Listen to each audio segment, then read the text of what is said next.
puisque la deuxième série du 400 mètres et masculin nous attend au départ. On a vu Hugo Menin briller tout à l'heure derrière le gros départ de Ludwig Vaillant. À l'extérieur, Soifidine Saïd pour le Nice Côte d'Azur Athlétisme, vice-champion national l'été dernier. Un record en 50-51. Lucas Vivin pour le ACRJ Pontoise a couru 50-64 cette saison. Le sixième des Europes U23 il y a quelques jours à Bergen de l'athlète Bocage Vendée, Simon Deschamps. Qui était très impressionnant dans les séries et demi. Qui a fait 49-42, moins de 50, ça parle. Stéphanie Atto, lui aussi, a déjà couru en moins de 50, vous le voyez, record en 49-73 pour l'Athletic Club 92. Avec Briscard. Le FAC Andrézieux met 2 qualifiés sur le 400 mètres haies.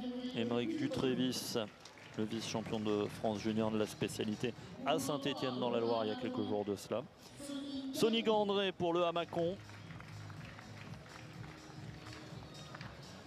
Le sauteur en hauteur Paul Métayer, désormais sur 400 mètres et en 51-64, lui qui était champion de France du saut en hauteur en salle.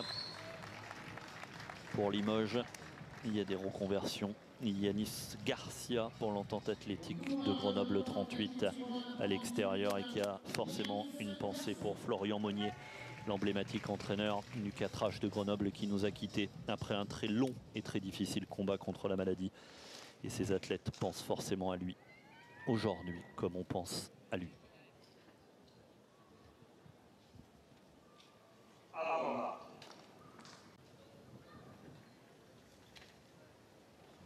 Paul Métayer, il avait des belles chaussettes à la hauteur, il les a gardées pour faire le 400 mètres haies.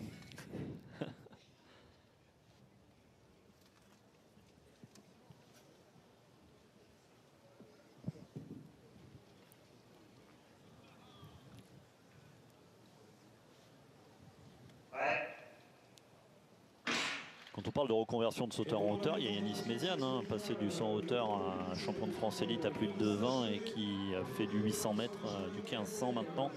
Voilà, il y a des moments où on arrive à se reconvertir et à changer de discipline, ce que fait également Paul Métayer, qualifié aux élites sur le 400 mètres haies.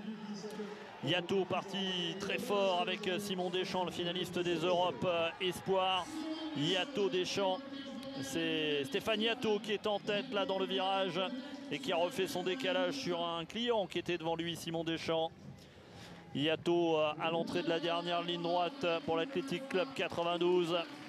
Devant le finaliste des Europes, il faut aller chercher une place parce que c'est les couloirs qui se jouent pour la finale. Simon Deschamps tout en maîtrisé, en contrôle, en décontraction et qui coupe complètement et qui va faire 50-57. On va revoir ce qu'il a fait dans les derniers mètres. Il y a une petite mimique et j'ai pas tout vu, pas tout compris. Très à l'aise en fin de course, très relâché, ce qui lui a permis de réaliser justement cette petite gestuelle, exprimant le fait que justement il était en forme et qu'il n'était pas... Et on va évidemment se reprendre, c'est Youssef Benzamia qui s'est reconverti et pas Yanis Méziane. La langue a fourché. Yanis Méziane, il fait bien du 800 et tant mieux pour nous. La qualification de Simon Deschamps en 50-55 devant Stéphane Yato, 50-88. Ils sont directement qualifiés pour la finale. Et pour l'instant, ça tient pour Ludwig Vaillant dans la première. Puisque Ludwig Vaillant avait fait 50-55 et 50-49. Donc pour l'instant, les qualifiés au temps sont dans la première série. Et vous allez découvrir la célébration de Simon Deschamps. D'accord. On lui demandera un petit décryptage de tout ça, peut-être si demain il est sur le podium, pour qu'on comprenne. Et en tout cas, sur les datas, vous avez désormais sur le site de la fédération possibilité d'avoir les temps de passage à chacune des... Ça, c'est des informations précieuses, très précieuses pour les entraîneurs. Absolument, ça nous permet justement d'avoir les éléments permettant de savoir les axes de progression, ce qui est perfectible et dans quelle séquence de course on peut justement travailler un peu plus sereinement. Le dénouement du lancer du disque masculin. On a vu Jordan Geasheim